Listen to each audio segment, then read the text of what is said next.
శాశ్వతమైన ప్రేమతో మనల్ని ప్రేమిస్తున్నారు యేసు ప్రభువారు. మన కొరకు ఆయన శిలువ మీద ప్రాణం పెట్టారు. ఆయన నమ్మిన వారందరికీ ఉచితంగా రక్షణ ఇస్తున్నారు. ఆ ప్రేమ గల యేసు ప్రభువారు త్వరలో వస్తున్నారు రెండోసారి లోకానికి. ఆయన నమ్మిన వారందరినీ కూడా పరలోకం తీసుకువెళ్తారు. ఆ ప్రేమ గల యేసు ప్రభు నామంపేట మిమ్మల్ని అందరినీ కూడా మన కడవరి కాలం కార్యక్రమానికి ఆహ్వానిస్తున్నాను. ప్రియ సోదరి సోదరులారా, మనము పరిశుద్ధాత్మ అనే అంశాన్ని బైబిల్ గ్రంథం నుంచి నేర్చుకుంటున్నాం. పరిశుద్ధాత్మ దేవుని గురించి అనేకమైన విషయాలు ఉన్నాయి మనకి. కనుకనే ఇది 3వ ఎపిసోడు. వచ్చే ఎపిసోడ్లో కూడా మరికొన్ని విషయాలు పరిశుద్ధాత్మ దేవుని గురించి నేర్చుకోబోతున్నాం. ఇది ప్రత్యేకంగా క్రీస్తు జీవితంలో పరిశుద్ధాత్మ దేవుని యొక్క పాత్ర, దాని గురించి నేర్చుకోబోతున్నాం. అనగా యేసు ప్రభు పుట్టుక నుంచి ఆయన యొక్క పునరుద్ధానం వరకు కూడా యేసు పరిశుద్ధాత్మ దేవుని యొక్క పాత్ర ఎంతో గంభీరంగా ఉన్నది. బైబిల్ గ్రంథంలో ఈ విషయాలు ఈ దినాన్ని నేర్చుకోబోతున్నాం. మనం ప్రార్థన చేసుకుని ఈ దిన వాక్యంలో కొనసాగుదాం. ప్రార్థన. పరిశుద్ధ ప్రేమగల మా తండ్రి, మమ్మల్ని, మా కుటుంబాన్ని, మా సంఘాన్ని మీరు ప్రేమించి ఈ ప్రత్యేకమైన అవకాశాన్ని మాకు ఇస్తున్నారు ప్రభువా.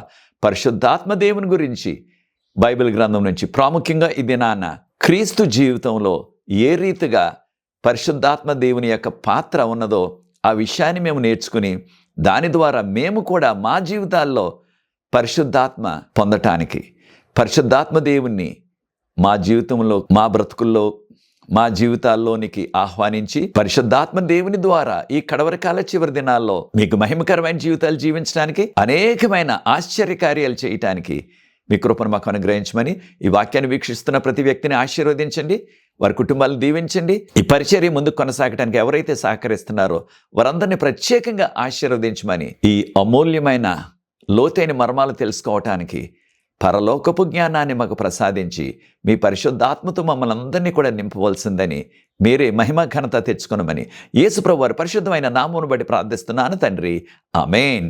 ప్రియ సోదరి సోదరులారా, యేసుక్రీస్తు జీవితంలో పరిశుద్ధాత్మ దేవుని యొక్క పాత్ర, యేసుక్రీస్తు యొక్క పుట్టుక నుంచి ఆయన పునరుద్ధానం వరకు కూడా పరిశుద్ధాత్మ యొక్క పాత్ర చాలా ఎక్కువగా ఉన్నది. అనేక సందర్భాల్లో ఆ విషయాన్ని మనం గుర్తించలేకపోతున్నాం.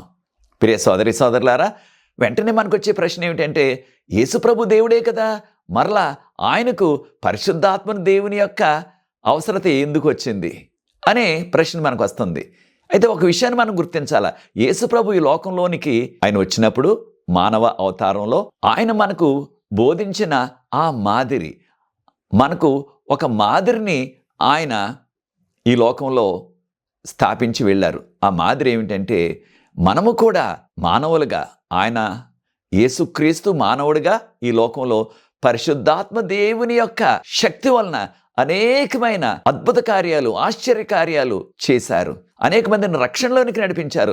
అదే రీతిగా మానవులమైన మనము కూడా పరిశుద్ధాత్మ దేవుని మనం పొంది, పరిశుద్ధాత్మ దేవుని యొక్క ప్రేరేపణ వలన, పరిశుద్ధాత్మ దేవుని యొక్క శక్తి వలన మనము కూడా ప్రభువుకు మహిమకరమైన జీవితాలు జీవించడానికి, అనేక మందికి రక్షణకరంగా ఉండటానికి, అనేకమైన ఆశ్చర్య కార్యాలు పరిశుద్ధాత్మ దేవుని యొక్క పాత్ర ద్వారా మనము కూడా చేయటానికి యేసు ప్రభు జీవితంలో అనేక ఘట్టాల్లో, ప్రతి ప్రాముఖ్యమైన ఘట్టంలో పరిశుద్ధాత్మ దేవుని యొక్క పాత్ర మనం విపులంగా క్లియర్గా చూడగలుగుతున్నాం. మనందరికీ తెలిసిన విషయం, యేసు ప్రభు జన్మించినప్పుడు గాబ్రియేలు దూత ప్రత్యక్షమయ్యారు కన్య మరియకు. గాబ్రియేలు దూత అన్నారు, ధన్యురాలా అని సంబోధించి మరియను, నీవు ఈ భూలోకంలో ఉన్న స్త్రీలందరిలో కూడా ఎంతో ధన్యురాలు, కారణం నీ గర్భాన ఆ దేవుడు రక్షకుడిగా ఈ భూమి మీద జన్మిస్తారు అని చెప్పగానే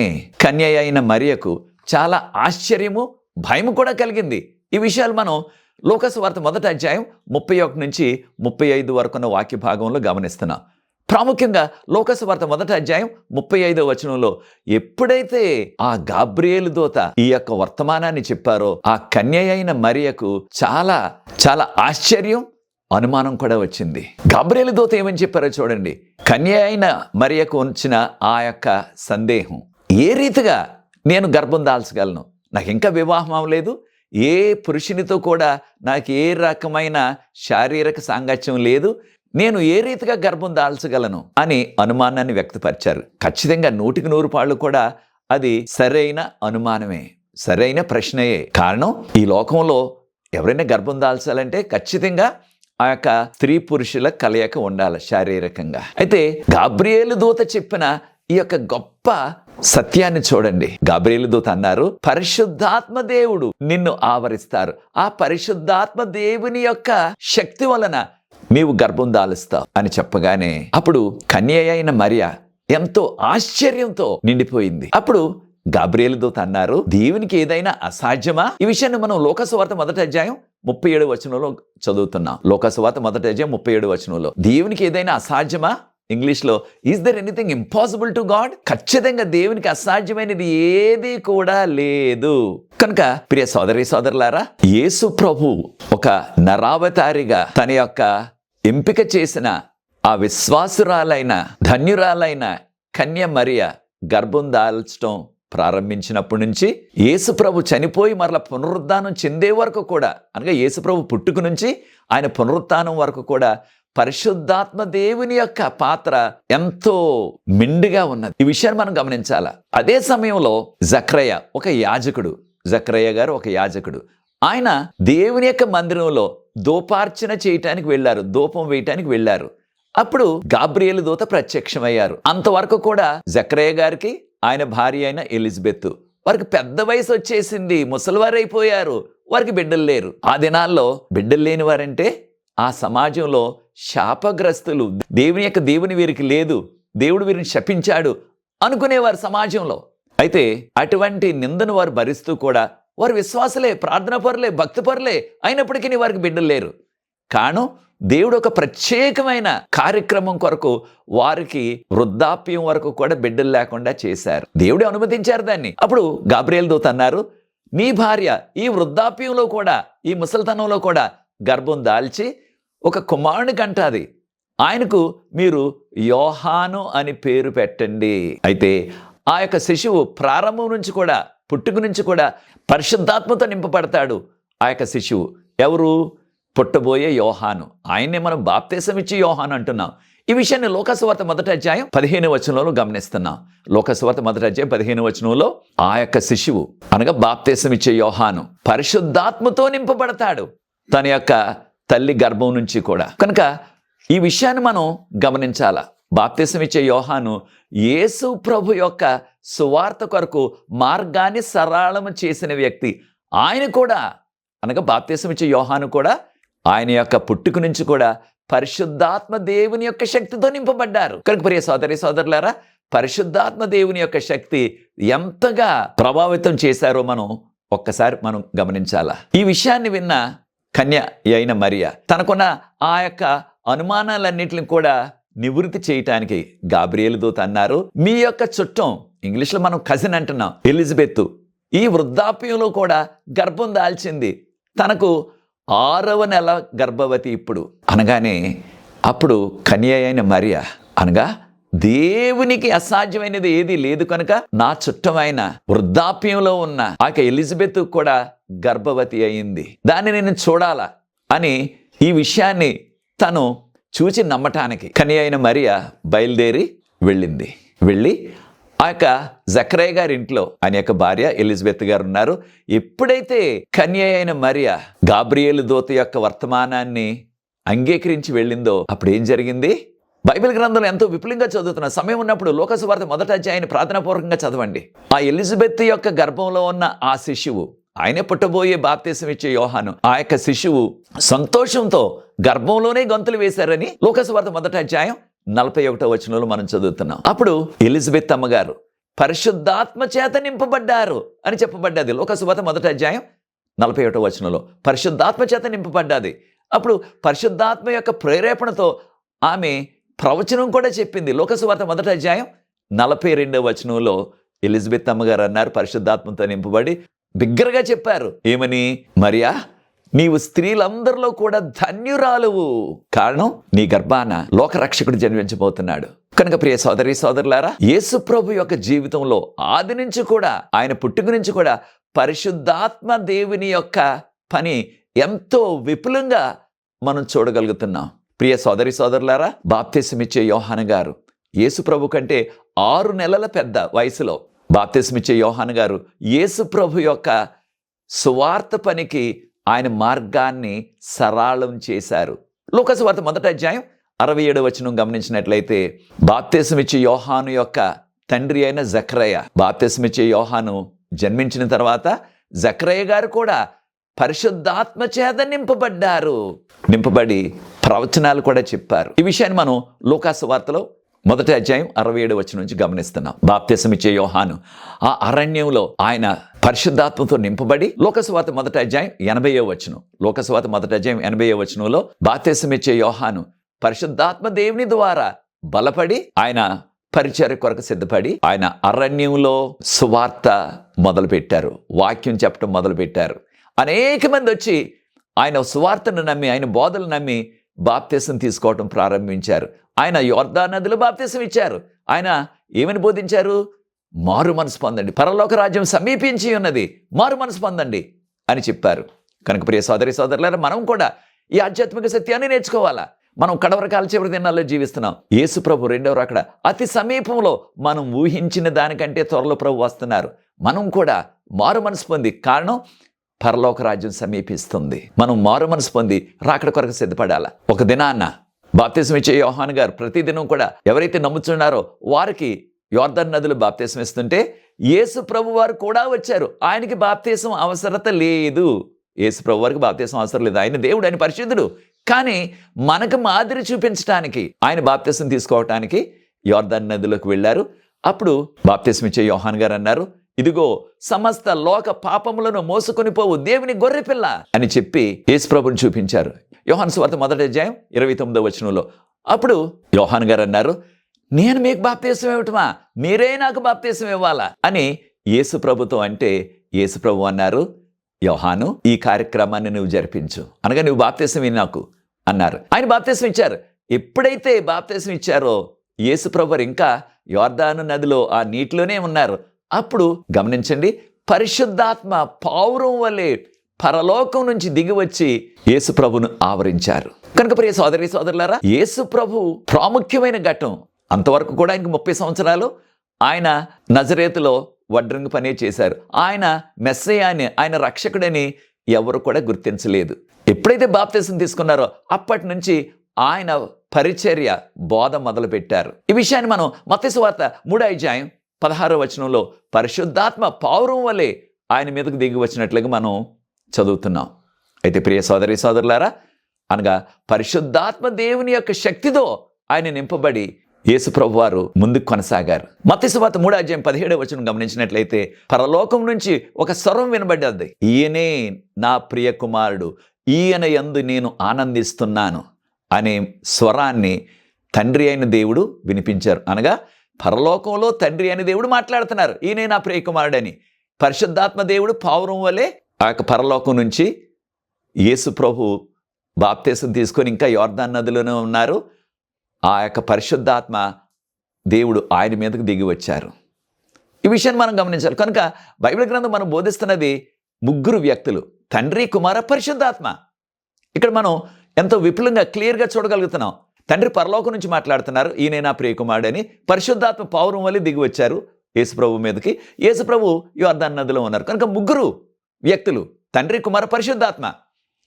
బాప్తిసం పొందిన తర్వాత యేసు ప్రభు వారు 40 దినాలు ఉపవాసం చేయటానికి పరిశుద్ధాత్మ చేత నింపబడి అరణ్యంలోకి వెళ్ళారని లూకా సువార్త 4వ అధ్యాయం 1వ వచనంలో మనం చదువుతున్నాం. యేసు ప్రభు వారు పరిశుద్ధాత్మ చేత నింపబడి అరణ్యంలోనికి వెళ్ళి అక్కడ ఆయన 40 దినాలు ఉపవాసం ఉండి ప్రార్థించారు. ఆ 40 దినాలు అయిపోయిన తర్వాత మనందరికీ తెలిసిన రీతిగా సాతాను వచ్చి 3 రకాల శోధనలు పెట్టాడు.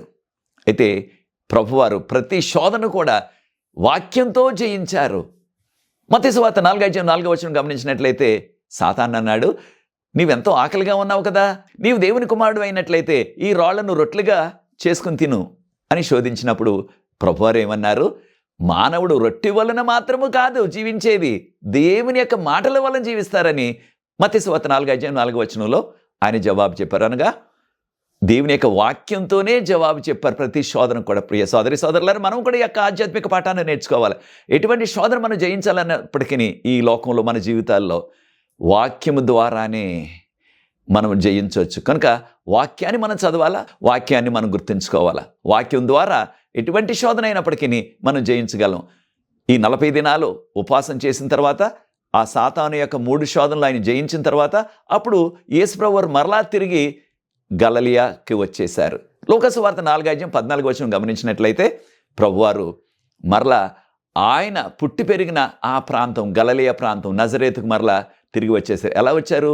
ఆయన పరిశుద్ధాత్మ చేత నింపబడి ఆయన మరలా తిరిగి వచ్చారు. కనుక ప్రియ సోదరి సోదరులారా, ఆయన వచ్చినప్పుడు ఆ గలిలయ ప్రాంతం అంతా కూడా ఆయన యొక్క పేరు ఆ ప్రాంతం అంతా కూడా వినబడ్డది.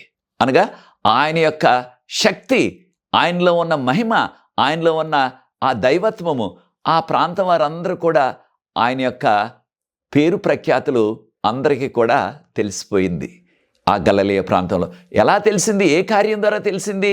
ఈయన సామాన్యుడు కాదు, ఈయనలో దైవశక్తి ఉన్నది అని ఎలా తెలిసింది వారికి అని ఒకసారి మనం గమనించినట్లయితే ఆయన పరిశుద్ధాత్మ దేవుని యొక్క శక్తి ద్వారా నింపబడ్డారు. కనుక బాప్తిసం పొంది ఉపవాసం చేసి 40 దినాలు తిరిగి వచ్చిన తర్వాత కానా అనే ఆ గ్రామంలో వారి యొక్క చుట్టాలే వారి వివాహానికి యేసుప్రభు వారు వెళ్ళారు. ఆయన తల్లి వచ్చారు, శిష్యులు కూడా వచ్చారు. అక్కడ వారు ఆచార ప్రకారంగా వచ్చిన వారందరికీ కూడా ద్రాక్షారసం ఇస్తున్నారు. ఇది పులిసిన ద్రాక్షారసం కాదు సుమా.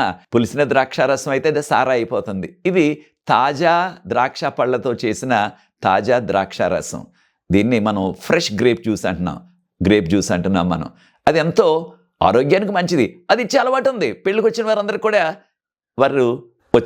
కూడా ఆ యొక్క ద్రాక్షారసం ఇస్తున్నారు. ఇంగ్లీష్లో గ్రేప్ జ్యూస్ అంటున్నాం మనం. కానీ అక్కడ జరిగిన పరిస్థితి ఏంటంటే వారు ఊహించిన దానికంటే ఎక్కువ మంది వచ్చేసారు.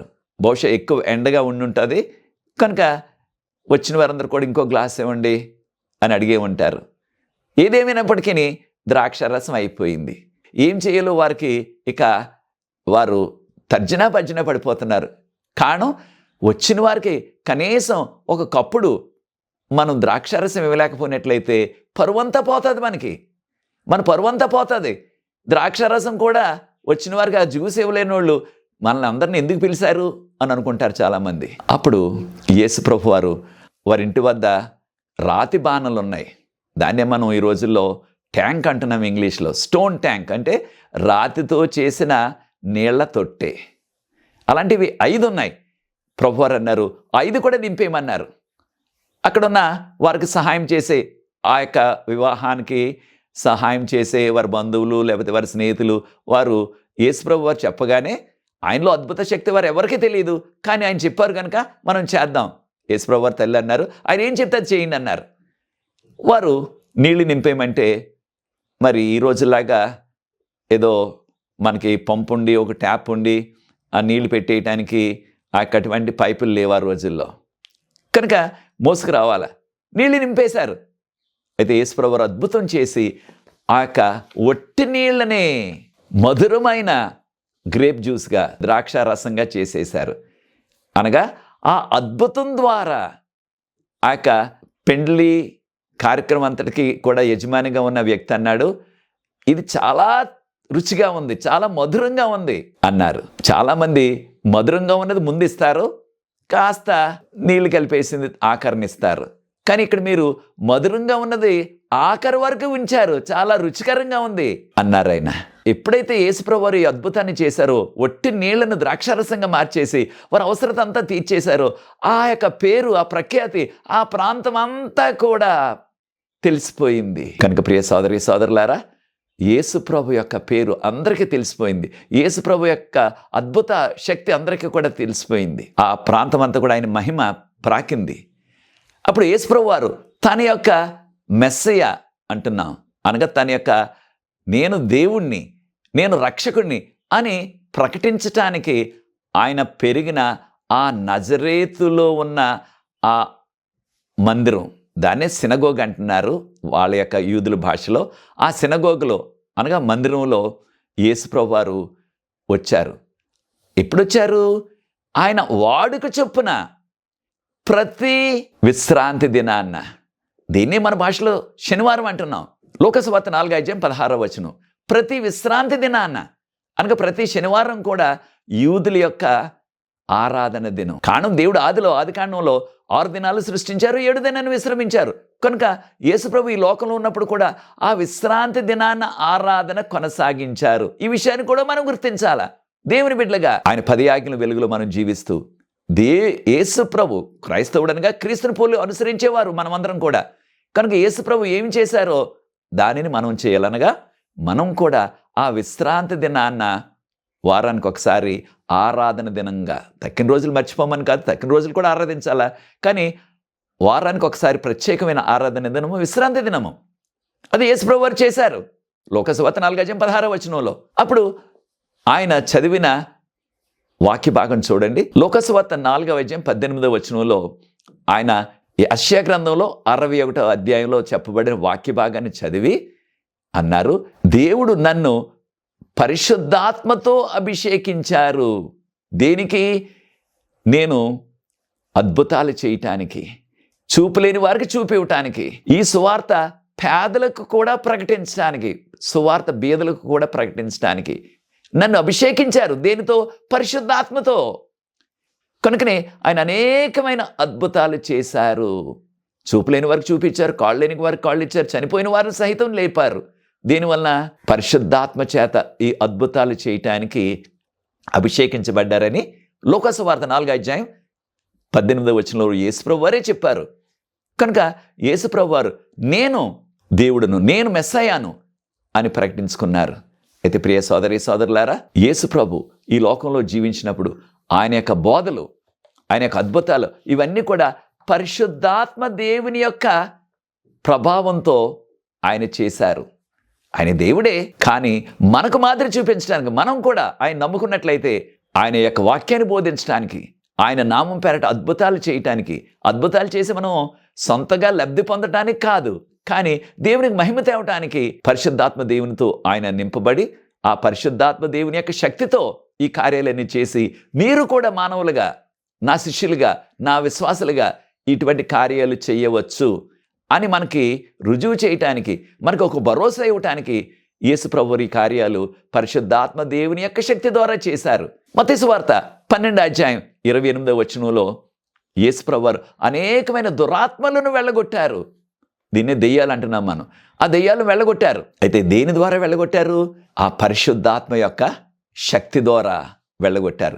అపొస్తలుల కార్యాలు 10:38 అపొస్తలుల కార్యాలు 10:38 యేసుప్రభు వారిని పరిశుద్ధాత్మతో అభిషేకించారు కనుక ఆయన అనేక మందిని స్వస్థపరిచారు. అనారోగ్యంగా ఉన్న వారిని, చూపు లేని వారికి చూపు, కాళ్ళు లేని వారికి కాళ్ళు, అదే రీతిగా అనేకమైన దురాత్మలు, ఎవరైతే దురాత్మ చేత బాధింపబడుతున్నారో అనగా ఎవరైతే దెయ్యాల చేత, కొన్ని ప్రాంతాల్లో భూతాలని, దెయ్యాలని, దురాత్మలని అంటున్నాం రకరకాల పేర్లతో, వారు అనగా ఈ యొక్క దురాత్మలు ప్రజల్ని ఎంతో బాధిస్తారు, ఇబ్బంది పెడతారు.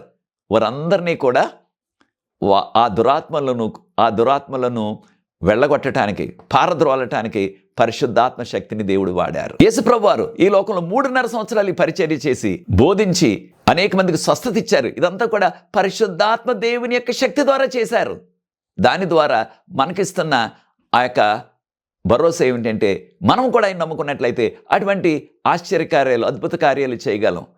కనుక ప్రియ సోదరి సోదరులారా, యేసుప్రభు వారు అన్నారు, నన్ను నమ్మిన వారు అనగా యేసుప్రభు నమ్మినట్లయితే మనము అనేకమైన ఆశ్చర్యకార్యాలు మనం చేయగలమని ప్రభు మనకు భరోసా ఇచ్చారు. ప్రియ సోదరి సోదరులారా, యేసుప్రభు వారు మన పాపాల నిమిత్తం ఎంతో ఘోరంగా హింసించబడి సిలువ శిక్ష ఆయన మన కొరకు అనుభవించారు. సిలువ మరణం అంటే ఈ భూలోకంలో ఉన్న మరణ శిక్షలన్నిటికంటే కూడా ఎంతో ఘోరమైనది, ఎంతో నొప్పితో కూడినది. అటువంటి ఘోరమైన సిలువ మరణాన్ని మనం చేసిన పాపాల నిమిత్తం ఆయన మన కొరకు మరణించారు. ఆయన ముందుగానే చెప్పారు, ఈ విధంగా నన్ను సిలువ వేసి చంపేస్తారని. ప్రభువారు ఆయన బ్రతికుండగానే చెప్పారు ఆయన పరిచర్యలో, మరలా నేను 3వ దినాన మృత్యుంజయుడై లేస్తానని. ఆయన చెప్పిన రీతిగానే ముందుగా అనేక మార్లు చెప్పారు. రహస్యంగా కాదు, బహిరంగంగానే చెప్పారు, నేను 3వ దినాన్ని మరలా లేస్తానని. ఆయన చెప్పిన రీతిగానే 3వ దినాన ఆయన మృత్యుంజయుడై మరలా లేచారు. ఆ దేవదూత వచ్చి ఆయన సమాధికి అడ్డుగా పెట్టిన పెద్ద రాయిని సునాయాసంగా దేవదూత పక్కకి నెట్టేశారు. అప్పుడు యేసు ప్రభువారు, దేవుని కుమారుడా బయటికి రా అనగానే దేవదూత యేసు ప్రభువారు అంత ఘోరంగా హింసింపబడి చనిపోయి 3 దినాల తర్వాత మరలా మృత్యుంజయుడై ఆయన సమాధిని గెలిచి వచ్చారు. ప్రియ సోదరి సోదరులారా, బైబిల్ గ్రంథం ఈ విషయాన్ని ఎంతో విపులంగా మనకి బోధిస్తూ రోమీలకు రాసిన పత్రిక 8:11 గమనించినట్లయితే, రోమీలకు రాసిన పత్రిక 8:11 చదివినట్లయితే, పరిశుద్ధాత్మ దేవుడు యేసు ప్రభును ఆ యొక్క మరణం నుంచి సజీవంగా మరలా పునరుద్ధానం చేయించారు. అనగా పరిశుద్ధాత్మ యేసు ప్రభు యొక్క పునరుద్ధానంలో కూడా ఎంతో కీలకమైన భూమిక పోషించారు. అదే రీతిగా ఎవరైతే యేసు ప్రభువును నమ్ముకుంటారో, అనగా మానవులమైన మనందరం కూడా ఒక దినాన్ని మరణించినట్లయితే మనం కూడా మట్టి అయిపోయినప్పటికీ పరిశుద్ధాత్మ యొక్క శక్తి వలన మరలా మనం కూడా మహిమ శరీరాలతో లేపబడతాం, పునరుత్థానం చెందుతాం. ఇదే మనందరికీ కూడా భరోసా. చనిపోయిన యేసు ప్రభు వారు పరిశుద్ధాత్మ శక్తి వలన మరలా బ్రతికారు. అదే రీతిగా మనం కూడా చనిపోయినట్లయితే యేసు ప్రభువును నమ్ముకొని ఎన్ని వందల సంవత్సరాలు అయినప్పటికీ మట్టి అయిపోయినప్పటికీ మరలా పరిశుద్ధాత్మ యొక్క శక్తి వలన మరలా మనం ఒక దినాన్ని బ్రతుకుతాం. అదే రెండవ రాకడ దినం. కనుక ఈ యొక్క భరోసా మనందరం కూడా కలిగి ఉండాలా. కనుక బైబిల్ గ్రంథంలో పరిశుద్ధాత్మను వివరించడానికి కొన్ని సూచనలు, కొన్ని గుర్తులు, ఇంగ్లీష్లో సింబల్ అంటాం, వాడారు. యేసు ప్రభు నిమిత్తం కొన్ని సూచనలు, చిహ్నాలు, సాదృశ్యాలు వాడారు. ఉదాహరణకు గొర్రెల కాపరి, 23వ కీర్తన. ఇదే విషయాన్ని యోహాను సువార్త 10:11 యేసు ప్రభు వారు అన్నారు, నేను మంచి గొర్రెల కాపరిని అన్నారు. అనగా యేసు ప్రభువును గొర్రెల కాపరిగా ఒక సాదృశ్యంగా, ఒక చిహ్నంగా, ఒక గుర్తుగా మనకు చెప్పారు. అదేవిధంగా పరిశుద్ధాత్మను గురించి కూడా కొన్ని సాదృశ్యాలు వాడారు, కొన్ని సింబల్స్ వాడారు అనమాట. మొదటిది పావురం, మనం గమనించాం దాన్ని. మత్తయి సువార్త 3:16 యేసు ప్రభువు బాప్తిసం తీసుకున్నప్పుడు పరిశుద్ధాత్మ పావురం వలె వచ్చారు. అదే రీతిగా పరిశుద్ధాత్మను అగ్నితో పోల్చారు. అపొస్తలుల కార్యాలు 2:3 పెంతెకోస్తు దినాన పరిశుద్ధాత్మ అగ్ని నాలుకల రూపంలో శిష్యుల మీద ప్రత్యక్షమయ్యారు, శిష్యులకు ఇవ్వబడ్డది. అదే రీతిగా ప్రియ సోదరి సోదరులారా, పరిశుద్ధాత్మను బలమైన గాలితో పోల్చారు. యోహాను సువార్త 3:8 మనం గాలి వేస్తున్నప్పుడు మనం చెట్లను చూస్తున్నాం, అవి ఊగుతున్నాయి. కానీ ఆ యొక్క వాయువు, ఆ గాలి ఎక్కడ ప్రారంభమవుతుందో, ఎటు వెళ్ళిపోతుందో మనకు తెలియదు. కానీ పరిశుద్ధాత్మను వాయువుతో పోల్చారు. అదే రీతిగా పరిశుద్ధాత్మను నీటితో పోల్చారు. నీటి ద్వారా మనం నీరు త్రాగినప్పుడు ఎంతో మనకి దాహం తీరుతుంది, మనం స్నానం చేసినప్పుడు ఆ మురికంతా పోతుంది. కానీ పరిశుద్ధాత్మను నీటితో పోల్చారు. యోహాను సువార్త 7:38-39 పరిశుద్ధాత్మను నీటితో పోల్చారు. అదే రీతిగా ప్రియ సోదరి సోదరులారా, 1 కొరింథీయులకు రాసిన పత్రిక 12:13 కూడా మనం పరిశుద్ధాత్మలో బాప్తిసం పొందుతున్నాం, పరిశుద్ధాత్మను మనం త్రాగుతున్నాం అన్నారు. అనగా నీటితో పోల్చారు. అదే రీతిగా పరిశుద్ధాత్మను నూనెతో కూడా పోల్చారు. సమూయేలు ప్రవక్త దావీదును నూనెతో అభిషేకించినప్పుడు ఆ క్షణం నుంచి ఆయన మీదకు పరిశుద్ధాత్మ దేవుని యొక్క శక్తి దిగి వచ్చింది. ఈ విషయాన్ని 1 సమూయేలు గ్రంథం 16:13 మనం గమనిస్తున్నాం. అదే రీతిగా ప్రియ సోదరి సోదరులారా, యాకోబు పత్రిక 5:14 ఎవరైతే మీలో అనారోగ్యంగా ఉన్నట్లయితే వారిని నూనెతో అభిషేకించండి అని ప్రభువు చెప్పారు. నూనె పరిశుద్ధాత్మకు సాదృశ్యం. నూనె వలన కాదు వచ్చేది స్వస్థత, కానీ పరిశుద్ధాత్మ శక్తి వలన. చివరగా పరిశుద్ధాత్మ దేవుణ్ణి ఒక ముద్రతో పోల్చారు. ఇంగ్లీష్లో సీల్ అంటున్నాం. ఎఫెసీయులకు రాసిన పత్రిక 1:13 మనం ఎప్పుడైతే ప్రభువుని నమ్ముకుంటున్నామో, బాప్తిసం తీసుకుంటామో, మనము పరిశుద్ధాత్మ చేత ముద్రింపబడుతున్నాం. పరిశుద్ధాత్మ దేవుడు ఎంతో ప్రాముఖ్యం మన యొక్క జీవితాల్లో. యేసు ప్రభు జీవితంలో ఎంత ప్రాముఖ్యమైన భూమిక పోషించారో గమనించాం. మన జీవితాల్లో కూడా ఆ యొక్క పరిశుద్ధాత్మను కలిగి, ఆ పరిశుద్ధాత్మను పొంది, ఆయన యొక్క ప్రభువు కొరకు మహిమకరమైన జీవితాలు జీవిస్తూ, ఆశ్చర్యకార్యాలు చేస్తూ ప్రభు మహిమ కొరకు, ప్రభు రాకడ కొరకు సిద్ధపడతాం. అది నీ నిర్ణయం అయినట్లయితే ప్రియ సోదరి సోదరుడా, నాతో ఏకీవించండి, ప్రార్థించి ఈ యొక్క 3వ ఎపిసోడ్ ముగిస్తాను. అనేకమైన విషయాలు ఉన్నాయి కనుక వచ్చే కార్యక్రమంలో, వచ్చే ఎపిసోడ్లో కూడా మరికొన్ని విషయాలు పరిశుద్ధాత్మ దేవుని గురించి నేర్చుకోబోతున్నాం. ప్రార్థన. పరిశుద్ధ ప్రేమ గల మా తండ్రి, మమ్మల్ని, మా కుటుంబాన్ని, మా సంఘాలని మీరు మీ పరిశుద్ధాత్మతో నింపండి. ఈ కడవరి కాల చివరి దినాల్లో మారు మనసు కలిగి మీకు యోగ్యమైన కుమారులుగా, కుమార్తెలుగా పరిశుద్ధాత్మను పొంది మీకు ఇష్టకరమైన జీవితాలు జీవించే కృప మాకు అనుగ్రహించమని వాక్యాన్ని వీక్షిస్తున్న ప్రతి వ్యక్తిని ఆశీర్వదించండి. ఈ పరిచర్య ముందుకు కొనసాగడానికి ఎవరైతే సహకరిస్తున్నారో వారందరినీ కూడా ప్రత్యేకంగా దీవించమని యేసు ప్రభువు వారి పరిశుద్ధమైన నామమును బట్టి ప్రార్థిస్తున్నాను తండ్రి, ఆమేన్. ప్రియ సోదరి సోదరులారా, ప్రభు మిమ్మల్ని ప్రేరేపించినట్లయితే పరిచర్య ముందుకు కొనసాగడానికి మీరు కూడా సహకరించండి. ఈ పరిచర్యలు పాలిభాగస్తులా ఉండి తెర మీద వచ్చే నంబర్కు నన్ను సంప్రదించినట్లయితే వివరాలు మీకు అందిస్తాను. మనకు ప్రార్థనా బృందం ఉన్నది. మీకు ఎటువంటి ప్రార్థన అవసరం ఉన్నప్పటికీ మాతో పంచుకోండి.